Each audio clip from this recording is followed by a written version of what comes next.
10 জন যদি 7 জন যদি মিথুনের পক্ষে থাকে তাহলে মিথুন তো 7 জনের পক্ষে থাকবে, 3 জনের বিপক্ষে তো মিথুন চাইতে পারবো না। মিথুন পারছি না, কালকে এরা বিসিবির এক কর্মকর্তার নিষেধাজ্ঞার লাগা খেলোয়াড়রা আন্দোলন করছে। ওরা এর আগে একদিন আগে বলেছে যে ওনাকে অব্যাহতি দেওয়ার জন্য, ওনারা অব্যাহতি দেয় নাই, এলাকার খেলোয়াড়রা আমরা খেলা দেয় নাই।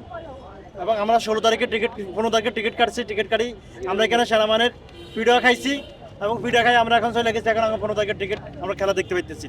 ওনারা তো এটা একটা খেলা যখন টিকিট কাটছে পাবলিক একটা ডিসিশন তো দিতে পারতো, ওনারা নগদ টাকাও দিতেছে না এবং আমরা খেলা দেখতে পাইতেছি না। অনেক নোয়াখালী অনেক দর্শক আসা এখন বসে রয়েছে, সবাই রাত 3টে বাজে ঢাকায় আসা নামার পরে যদি এখন খেলা দেখতে না পারে তাহলে মানুষগুলো কত কষ্ট করছে বুঝে নিলাম আমরা। এই কষ্টগুলো আমরা কে সমাধান করি? এরা এখন টাকা দিবে বলছে, টাকা কোন সময় দিবে? টাকা এখন মন খুশি মতো তার হইতো না, আমাদের টাকা তো এত নগদ লইয়া চলে গেছে। এটা কোনো ইতিহাসে আছে এগুলা? এটা কি বোর্ড যারা সব পরিচালনা করতেছে, দর্শকের হয়রানি করতেছে, দর্শকের বাইর খেতেছে, দর্শকে আমরা দূরে রেখে দিচ্ছে সেনাবাহিনীর। কেন এগুলো কেন হইতেছে? এটা তারা একটা সুস্থ তদন্ত করতেছে না এবং সুস্থ সমাধান করতেছে না। কর্মকর্তা এবং উভয় পক্ষে সবার অপরাধী, এটা সবাই অপরাধী। যে যেমন করতেছে এরা মন খুশি মতো সবাই করতেছে সিদ্ধান্ত।